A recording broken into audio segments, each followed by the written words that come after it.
We've got Chris Bishop online, and I know that he will be a very, very busy man today. So we're not going to take up too much of his valuable time. So good morning, Chris. Good morning, how are you? Look, I'm really good, and much better from hearing the fact that you're going to repeal the RMA before Christmas time.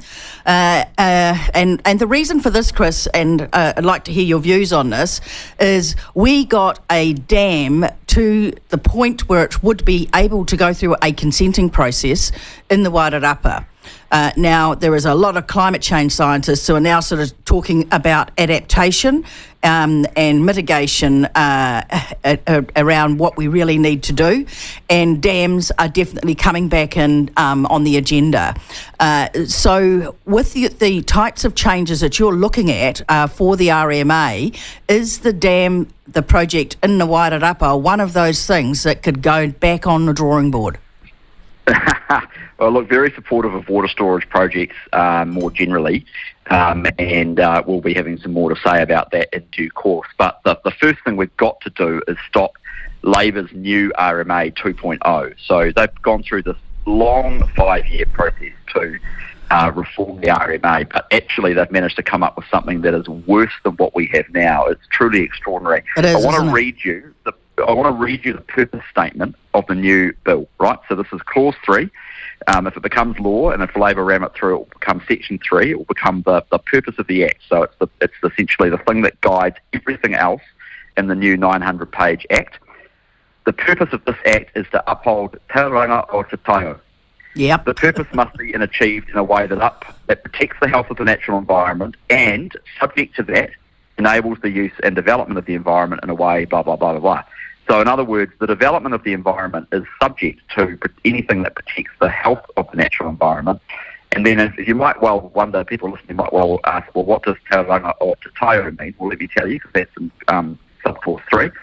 It means the health of the natural environment, the relationship between the health of the natural environment and its capacity to sustain life, the relationship between the health of the natural environment and the health and well-being of people and communities, and then D, the interconnectedness of all parts of the environment, and the relationship between iwi and hapu and te taio that is based on whakapapa. So, in other words, that is the purpose of the Act, is to uphold all of those things. Now, you can't, I just don't think you can effectively look at that and say, this is going to make it easier to do things in this country. You know, we've got a massive infrastructure deficit. We need more renewable generation. We need more water storage. We've got to make it easier to build houses in this country. We've got to make it easier to get stuff done.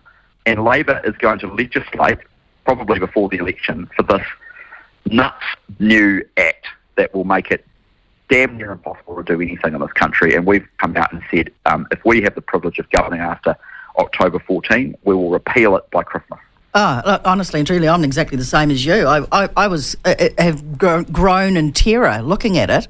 I mean, I've done training as a RMA hearings commissioner, so understand the Act to a degree. And I mean, you really only even in a position like that get a reasonable understanding of it.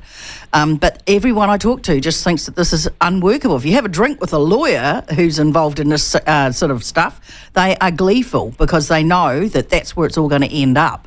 So in terms of I mean, there's quite a few lawyers actually, just on that point. There's quite a few lawyers who, there's a group of them who are saying, well, this is happy days, you know, we're all going to make a lot of money because we're going to have to now spend, you know, the next decade figuring out, probably longer actually, what it all means. And the Chief Justice turned up to the committee and said, we expect extensive litigation as a result of this Act, you know, and the idea that we need more litigation over stuff rather than less is nuts. But there's a lot of lawyers who say that. But to be honest, I've met also quite a few who are just throw their hands up and say, this is nuts, this is crazy, you know, because they want to live in a country that builds stuff too.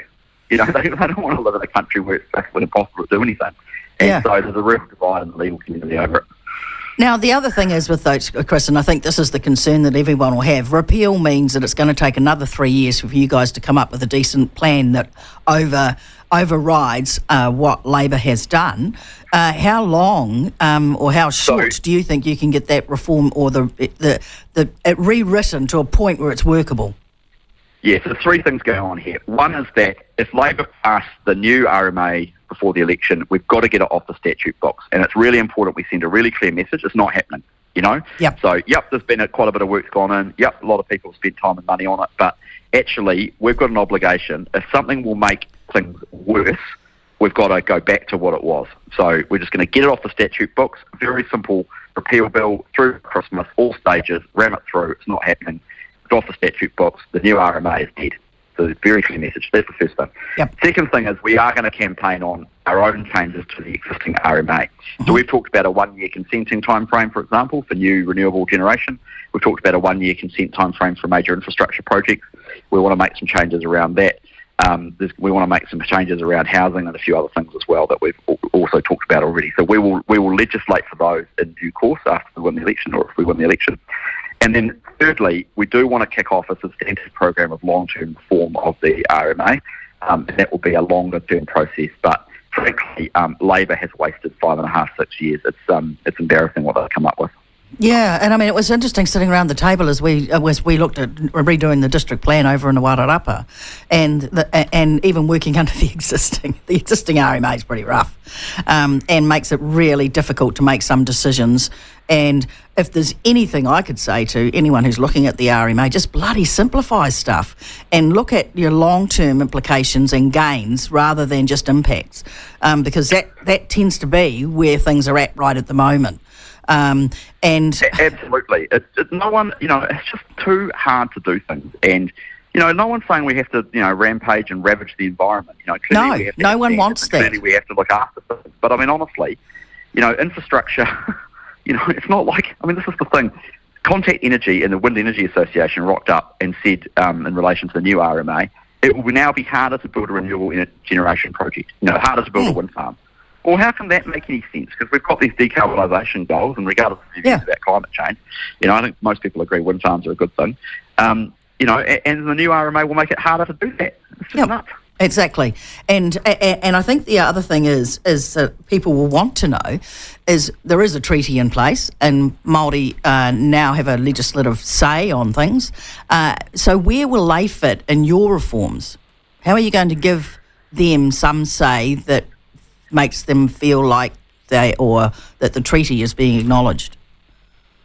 Well, I think there's an open conversation around that, and it is important that mana whenua and iwi have input into decision makings around things that happen around the country. But the idea that should be essentially stymie development at the expense of the community and the legitimate environmental and economic aspirations of other people is not right. So I suppose what I'm saying to you is that we've got to find a way that a system that everyone can live with, in which everyone gets an input into what happens, but that one particular group doesn't have greater input than everybody else. And I think that's an open conversation. I think most people agree we haven't got the status quo right at the moment, and Labor's changes will make it worse. Yeah, absolutely. And as I said, back to the dam, we got to the point where it could have been consented, and the reason that we couldn't go ahead was that for the dam to go ahead, you had to do in-river works, and environment and Greater Wellington said there was no pathway through the legislation which would allow that. So it actually got stopped, and it also means that basically if you do anything with any waterway anywhere in New Zealand, as soon as you step in the middle of a river, you can't do anything. So those things are really seriously important if we need to upgrade our infrastructure. If we get we're going into El Nino for a start, that just like this is the immediate stuff, and so you'll go into drought. So water storage becomes incredibly important again, and also for economic development. And so that's just a little tiny thing that needs to be taken out from a prohibited activity into a let's have a talk about it type stuff. And that's the pragmatic way I would have thought that you would need to go. So I'm heartened to hear that you are looking to simplify things. Absolutely. No, we want to make it easy to get things done in this country. Yeah. You may not be aware of some of this, Chris, but it does dovetail into the RMA too. And it's in relation to not being able to do anything in national parks. And there's a whole heap of reasons for that.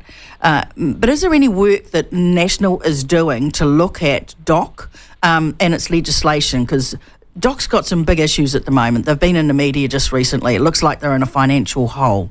And there's just an exasperation around the country and how they're operating. So are we going to see any policy around DOC and giving more resource to improving our environment, which is the other side of the RMA coin, really?